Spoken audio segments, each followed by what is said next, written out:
Teacher shortages are getting worse. Trump tweets a historic mugshot, and today is the last day to claim money from Facebook. That's some of what we'll get to on The 7 from The Washington Post. I'm Jeff Pierre. It's Friday, August 25th. Let's get you caught up with today's 7 stories.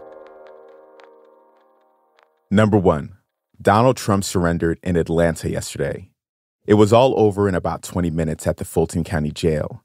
He had his height and weight recorded, he was fingerprinted, and he had his picture taken.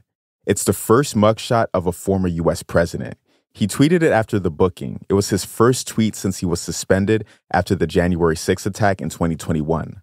The former president faces charges that he plotted to overturn his 2020 election loss in Georgia, along with 18 others. It's one of his 4 criminal indictments. He's expected to be arraigned in Atlanta either in person or virtually in the coming weeks.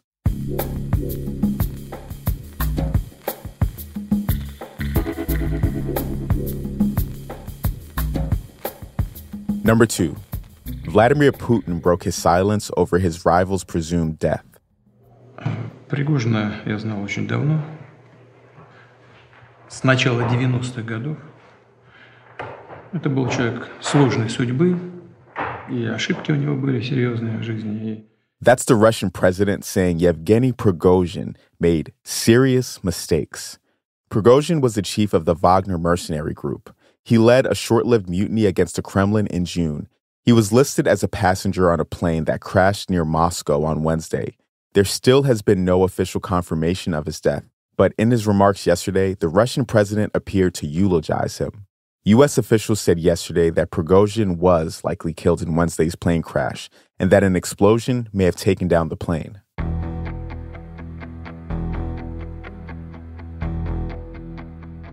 Number 3, Maui's power utility may have removed evidence about the origins of the deadly Lahaina wildfire. Hawaiian Electric removed damaged power poles and other equipment before the arrival of investigators. It may have been a violation of national guidelines on the preservation of evidence in wildfires. That's according to documents obtained by the Post. Wind-damaged electrical equipment belonging to the utility is believed to have started the blaze. The death toll stands at 115, the deadliest U.S. wildfire in over a century, with hundreds still missing.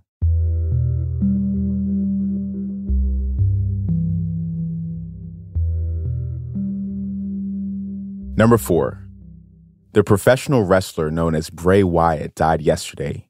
He was just 36. His real name was Wyndham Rotunda. As Bray Wyatt, he became one of WWE's most famous stars and won multiple championships. We don't yet know the cause of death.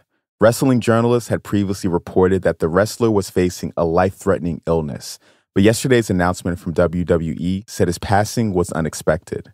Wrestling legend Dwayne "The Rock" Johnson said he was heartbroken over the news. He added that he loved Wyatt's presence, promos, in-ring work, and connection with the WWE universe.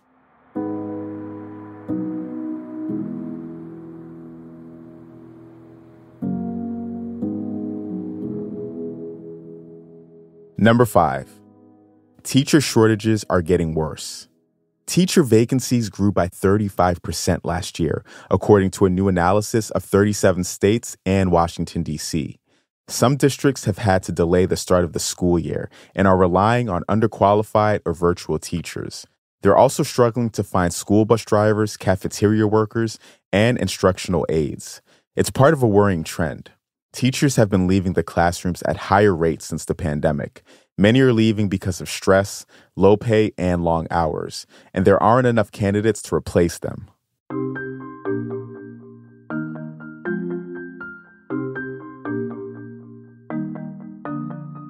Number 6, a new COVID variant could be the best yet at evading immunity. It's called BA.2.86. Only about a dozen cases of it have been reported worldwide, including 3 in the U.S., but it's already concerning experts. They say it has even greater potential to escape the antibodies that protect people from getting sick, even if they've recently been infected or vaccinated. But you shouldn't be too worried just yet. Experts aren't sure whether the variant will be transmissible enough to cause a surge in cases.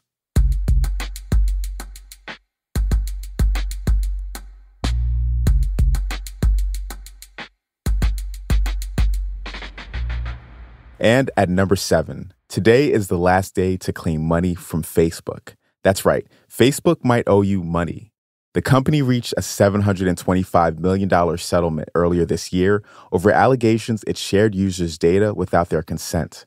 Millions of people are entitled to a share of the cash. Anyone who used Facebook between May 24th, 2007 and December 22nd, 2022 is eligible, even if you no longer have an account. Click the link in our show notes if you want to know where you can submit your claim.